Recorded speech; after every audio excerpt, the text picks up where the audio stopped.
O ano é 8000 a.C. na Mesopotâmia, localizada na Ásia Ocidental, entre dois rios, o Tigre e o Eufrates. Na verdade, este é o significado da Mesopotâmia, entre dois rios. A agricultura está crescendo e as pessoas já possuem pequenas fazendas, algumas cabras e ovelhas das quais tiram leite. Mas vamos prestar atenção a esse homem. Ele ordenou suas cabras, mas se distraiu, então algumas se afastaram. É claro que o cara vai procurá-las, deixando o leite no sol esquentando. Várias horas depois, o fazendeiro volta com seus animais. Mas, não, o leite já começou a azedar. Que pena, mas ei, é só experimentar. Bem, um homem não tem outra escolha. Afinal, naquela época, 8 milênios antes de Cristo, não era simplesmente ir até a loja para comprar um novo pacote de leite. Assim, os ácidos do leite transformaram as proteínas em grumos macios. O fazendeiro experimenta um deles, e é assim que eu nasço. Sim, sou eu, o queijo. Bem, um de meus ancestrais, eu diria.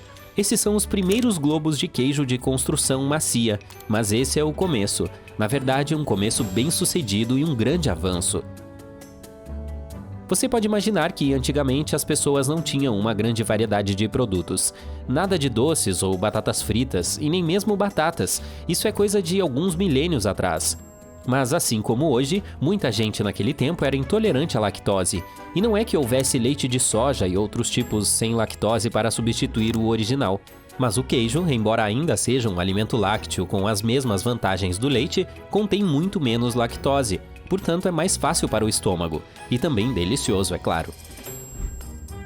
Um bônus é que o queijo podia ser armazenado por um longo período de tempo, portanto havia comida mesmo durante os invernos frios. Não que o frio seja relevante para a quente Mesopotâmia, mas havia outros lugares. Veja bem, no final da Idade do Bronze, esse laticínio havia se tornado essencial nos navios comerciais. Eles o transportavam para todo o leste do Mediterrâneo e além. Naturalmente, as pessoas começam a procurar novas maneiras de fazer queijo. Quanto mais, melhor. Em pouco tempo, descobriram essa coisa. Conheça o coalho. Ele é produzido no estômago de cabras jovens, bezerros e cordeiros, mas somente quando ainda são novos e bebem leite. Mais tarde, quando crescem e começam a consumir grama, não há mais coalho. Então, como isso está relacionado a mim? Bem, meu amigo coalho aqui tem um superpoder. Ele ajuda a quebrar substâncias específicas no leite e a formar uma massa sólida. Em palavras mais sofisticadas, acelera a coagulação. Agora que o coalho foi descoberto, as pessoas podem produzir queijos mais duros, meus parentes mais próximos. E elas ficam literalmente obcecadas com esse processo. Durante o Império Romano, algumas casas grandes tinham cozinhas separadas exclusivamente para a produção do laticínio. São necessários 5 litros de leite para fazer meio quilo de queijo. A redução é de 10 vezes. Mas vale a pena. O produto se torna popular em todo o mundo e diferentes culturas inventam suas próprias maneiras de fabricá-lo. Isso depende não apenas dos animais disponíveis, o que determina o tipo de leite usado, mas também de alguma criatividade, práticas de fabricação e processos de envelhecimento. O queijo pode ser feito com leite de vaca, búfalo, cabra, ovelha, cavalo e até camelo. Na Sérvia, é comum o que é produzido com leite de burra. Na Mongólia, ele é feito de iaque. E os finlandeses têm o de rena. Portanto, diferentes países têm suas próprias maneiras e inventam suas próprias variedades.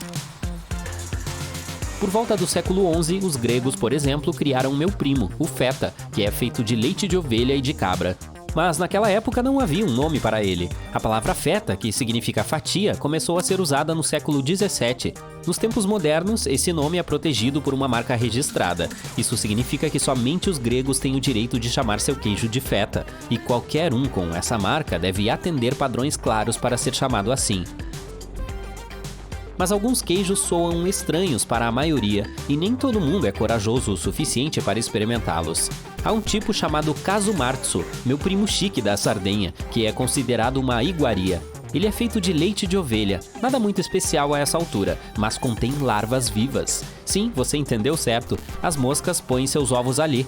Quando eles eclodem, quebram o queijo e criam sua consistência macia.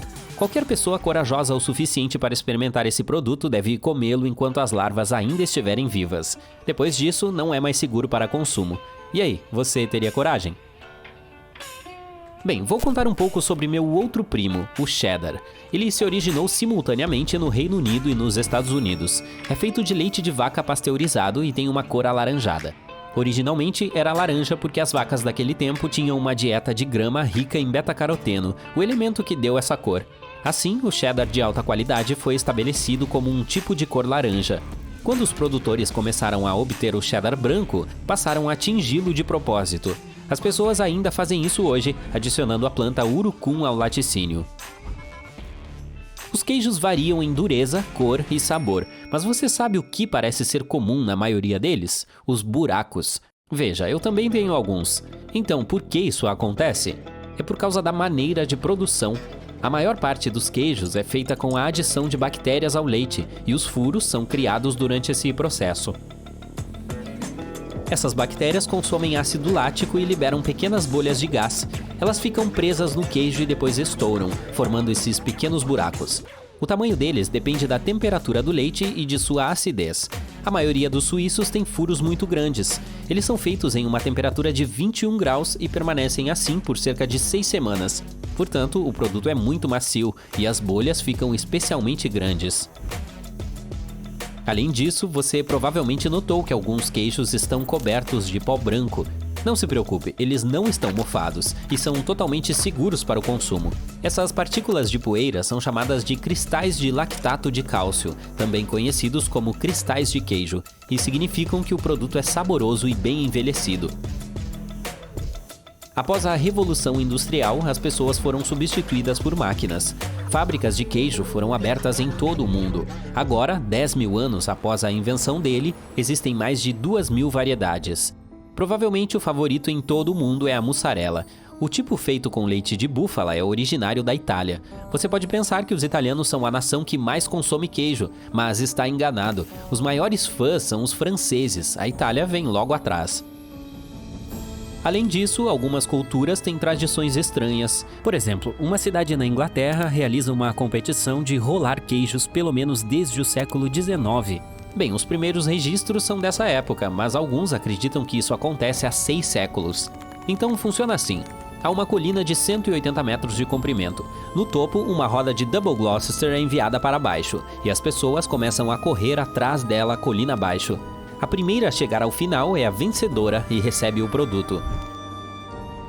Embora não sejam os maiores consumidores da iguaria do mundo, os ingleses gostam muito do laticínio.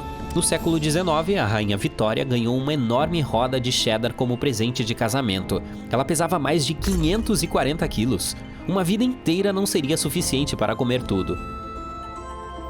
Eu poderia falar sobre minha história para sempre, mas é hora de encerrar. Tenho apenas algumas dicas para você seguir se quiser aproveitar seu queijo.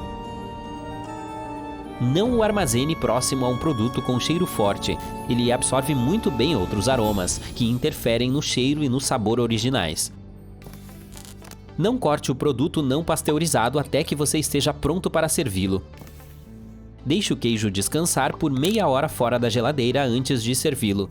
Quanto aos resfriados, retire-os com algumas horas de antecedência.